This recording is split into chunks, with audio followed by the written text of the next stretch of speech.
Hi guys, welcome to Pakistani father. तो यार मेरा नाम आजाद है नाम नजीब। यार। भारत इलेक्ट्रिफाइड रेलवे ट्रैक्स के मामले में दुनिया के सारे देशों को पछाड़ कर बन गया नंबर 1, देकर पूरी दुनिया के छूटे करो पसीने। यार मजाक क्या बोल रहे हो?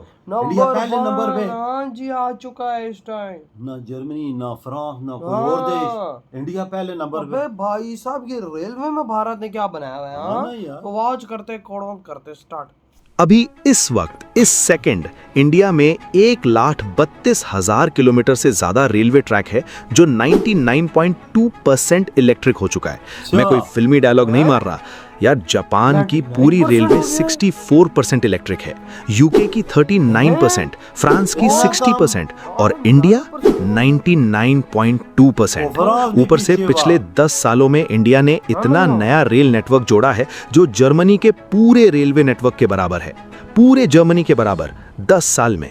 और ये सिर्फ एक चीज की कहानी नहीं है, ये पूरी एक ट्रांसफॉर्मेशन की कहानी है। ट्रेन्स की, टेक्नोलॉजी की और उन चीजों की जो हम रोज ट्रेन में बैठ के कभी नहीं सोचते। फिक्र मत करो, बताता हूं सब कुछ एक एक करके। पहले एक नंबर सुनने का मन करो। 2001 में इंडिया में 473 बड़े रेल एक्सीडेंट्स हुए थे, मतलब हर 18 घंटे में रफली एक सीरियस एक्सीडेंट। और 2024-25 में सिर्फ 31 और 25-26 में जून तक तीन एक्सीडेंट्स पूरे साल में। ये 90% से ज्यादा की गिरावट है। और इसके पीछे कुछ ऐसी टेक्नोलॉजीज हैं जो सच में आपका दिमाग हिला देंगी। रुको बताता हूं। शुरू करते हैं कवच से। नाम सुना होगा, पर एक्चुअली काम कैसे करता है वो किसी ने क्लियरली एक्सप्लेन नहीं किया। सोचो ऐसे, एक ट्रेन 160 किलोमीटर पर आवर की स्पीड से जा रही है। आगे सिग्नल लाल है, ड्राइवर थका हुआ है, रिएक्ट नहीं कर पाया। नॉर्मल दुनिया में एक्सीडेंट, कवच वाली दुनिया में ट्रेन खुद रोक लेती है खुद को ऑटोमेटिकली, बिना ड्राइवर के हाथ लगाए।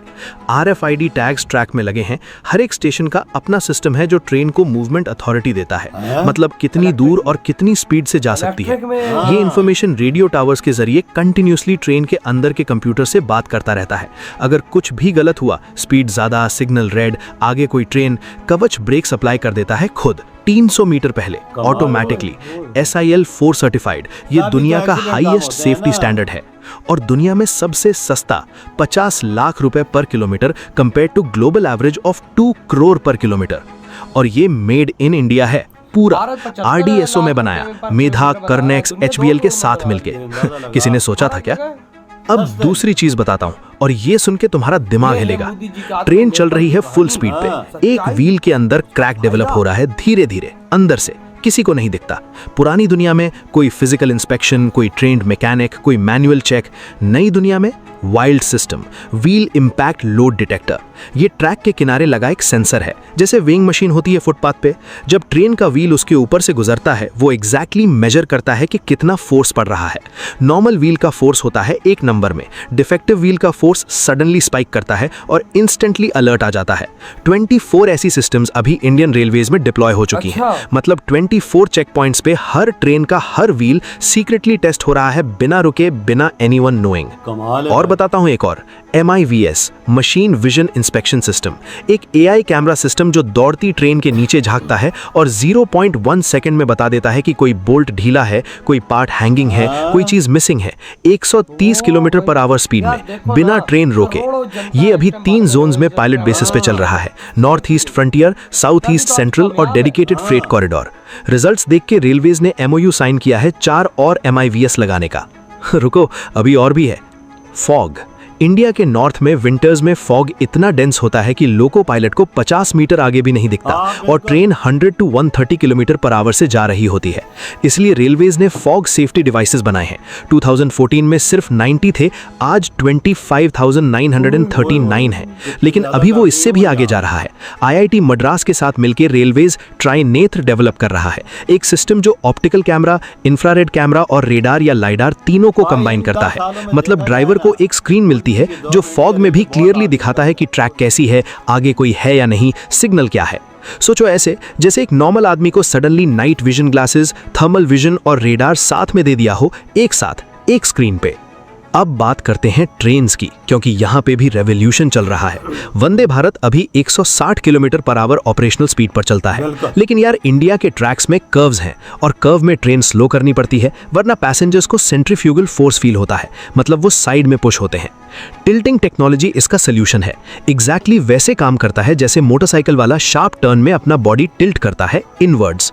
कोच का बॉडी अंदर की तरफ झुक जाता है कर्व में और सेंट्रीफ्यूगल फोर्स पैसेंजर्स को फील ही नहीं होती, स्पीड नहीं गिरानी पड़ती और इसके लिए नया ट्रैक बनाना नहीं पड़ता, एग्जिस्टिंग ट्रैक्स पे ही ये काम करता है। Italy, Switzerland, Japan, Germany 11 countries में ये चल रहा है।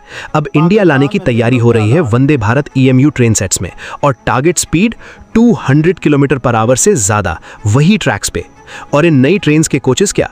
एल्यूमिनियम, स्टेनलेस स्टील नहीं, एल्यूमिनियम अलॉय, क्योंकि एल्यूमिनियम स्टेनलेस स्टील से 30 to 40% हल्का होता है, मतलब सेम इंजन से ज्यादा स्पीड, कम एनर्जी कंजम्पशन और जर्नी में कम झटके। हर पैसेंजर को 3-पिन सॉकेट USB सॉकेट मिलेगा, 0 discharge toilets, hot shower first AC में, एयरक्राफ्ट जैसा इंटीरियर। यार ये रेलवेज की ट्रेन है सीरियसली। अब बात करते हैं एक ऐसे टॉपिक की जो आपको पर्सनली अफेक्ट करता है, वेटिंग लिस्ट। टिकट बुक करो, वेटिंग लिस्ट 200 नंबर पे। फ्रस्ट्रेटिंग है, लेकिन एक्चुअली क्या हो सकता है इसका solution? Dynamic fair system already railways implement कर रहा है। जैसे फ्लाइट का टिकट होता है, डिमांड के हिसाब से प्राइस एडजस्ट होती है और ट्रेन ज्यादा रन होती है बिजी रूट्स पे। और रेल टेक पॉलिसी 2026 के अंडर स्टार्टअप्स को एग्जैक्टली इन्वाइट किया जा रहा है कि इस प्रॉब्लम के नए सोल्यूशंस लाओ। पोर्टल पे प्रपोजल सबमिट करो, रेलवेज खुद फंडिंग देगी 50-50 बेसिस पे। ग्रांट्स ऑलमोस्ट 4 गुना हो गए हैं प्रोटोटाइप के लिए।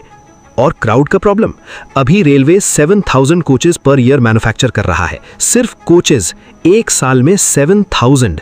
डेडिकेटेड पैसेंजर कॉरिडोर्स डिजाइन हो रहे हैं 350 kilometre per hour maximum speed के लिए। अलग फ्रेट कॉरिडोर होगा, अलग पैसेंजर कॉरिडोर, मतलब एक ट्रेन दूसरी ट्रेन का वेट नहीं करेगी। On time running automatically better होगा। और इलेक्ट्रिफिकेशन की बात करें तो सोलर पावर, 2014 में रेलवेज के पास 3.68 मेगावाट सोलर कैपेसिटी थी, मतलब एक मीडियम शॉपिंग मॉल के बराबर। आज 898 मेगावाट, 2626 स्टेशंस पे, 264 गुना ग्रोथ 10 सालों में। इसकी 629 मेगावाट डायरेक्टली ट्रेन चलाने में यूज हो रही है, मतलब सनलाइट से ट्रेन चल रही है लिटरली। और 25 स्टेट्स या यूनियन टेरिटरीज में रेलवे इलेक्ट्रिफिकेशन पूरी 100% हो चुकी है। इलेक्ट्रिक ट्रैक्शन डीजल से 70% सस्ता है, 70%। ये सेविंग सीधा पैसेंजर्स और ऑपरेशंस में इन्वेस्ट हो रहा है। AI और हाइजीन ये भी आ रहा है। AI एनेबल्ड कैमरास 1874 स्टेशंस पे लगी हैं। Facial recognition, intrusion detection, loitering detection, सब रियल टाइम में। कोच क्लीनिंग और मॉनिटरिंग के लिए भी AI स्टार्टअप्स काम कर रहे हैं। एलिफेंट डिटेक्शन, नॉर्थ ईस्ट में हाथी ट्रैक्स पे आ जाते हैं रात को, AI कैमरास पहले अलर्ट देते हैं ड्राइवर को मिनट्स पहले। कोच में फायर लगने से पहले AI टेम्परेचर और स्मोक पैटर्न्स डिटेक्ट करता है। ड्रोन से टूट फूट वाले ट्रैक्स डिटेक्ट हो रहे हैं रायपुर डिवीजन में। ये सब एक साथ देखो तो एक्सीडेंट्स 90% कम, इलेक्ट्रिफिकेशन जापान से ज्यादा, टिल्टिंग ट्रेन्स आ रही हैं, एल्यूमिनियम कोचेस, AI कैमरास, कवच सिस्टम, सोलर पावर से ट्रेन्स। ये वही रेलवेज है जिसमें हम 10-10 घंटे बैठे रहते थे बिना किसी AC के। तो यार एक स्पेसिफिक सवाल तुमसे, अगर आप रेलवेज मिनिस्टर होते, कौन सी एक चीज पहले फिक्स करते? वेटिंग लिस्ट का सिस्टम या ट्रेन में हाइजीन? कर दिया यार, लेवल कर दिया मोदी जी ने। 10 साल की कहानी हम लोगों ने आज देखी। बिल्कुल यार, जो जर्मनी ने पूरी जिंदगी में किया है वो इंडिया ने 10 सालों में किया। हाँ, भारत के अंदर ये मोदी जी नहीं की और कैसे किया ये बताओ। मोदी जी ने नहीं किया तो और किसने किया है 10 सालों के अंदर ये बताओ। इलेक्ट्रिफाइड ये देख ले, 99% हो गई पूरे भारतवासियों को दिल की गहराइयों से मुबारकबाद, बहुत मुबारक हो के आज पूरा भारत इलेक्ट्रिफाइड हो गया। ना जर्मनी है, ना यूके, ना फ्रांस है, ना कोई और देश है, ना अमेरिका। यार सुपर पावर देश वो भी नहीं है भाई दुनिया में। वे देश है जो 100% इलेक्ट्रिफाइड अपनी और ये डीजल से 70% सस्ता। और डीजल महंगा है ना, और जो 70% सस्ती बिजली ले रहे हैं वो भी सोलर से ले रहे हैं। ये किस पे पड़ेगा? बजाज सोलर ले रहा है। जनता आसान होगी ना, मोदी जी ने अपनी जनता को आसानियां दी है ना बजाज। ये सोच बड़ी आसानी दी है। ये 10 सालों में उन्होंने क्या कुछ इंडिया के लिए नहीं किया। देखो ना भाई, सोलर से सारी बिजली दे रहे हैं। इस टाइम जो अभी ठगड़क ठगड़क भारत की रेलवे जो भाग रही होगी ट्रैकों पे, वो भी सोलर से भाग रही है। अंदाजा लगा भाई साहब, सोलर तो तुझे पता है फ्री है, फ्री। तब भी तो इंडिया में टिकट सस्ते हैं रेलवे के।